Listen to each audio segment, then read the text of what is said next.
මන්ත්‍රීලා ඉතින් සල්ලි පාස් වුණාම යාලා යටිපට ගහ ගන්නවා. ඉතින් දුප්පත් ජනතාවට සහ ගම දැන් මේ තියෙන්නේ සභාවට යන ගමේ ඡන්දේ.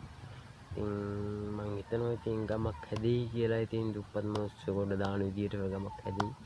ඉතින් මට එහෙම ආවනේ. ඉතින් ඇත්තටම මට ආසයි ඉතින් ඡන්දෙ ඉල්ලන්න මේ දවස්වල අපි දන්නවනේ ඉන්න තත්ත්වය.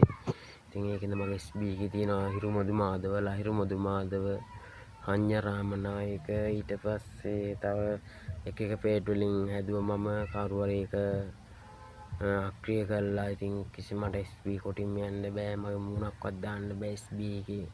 කිසිම අවුලක් නෑ. මම SB එකේ මූණ දාන්නේ නෑ. කිසිම දෙයක් නෑ. ඉතින් පෞද්ගලික පාඩුවේ ජීවත් වෙනවා. ඉතින් එන දෙයට මුහුණ දීලා ඉතින් එහෙම තමයි මගේ ජීවිත ගත කරන්නේ.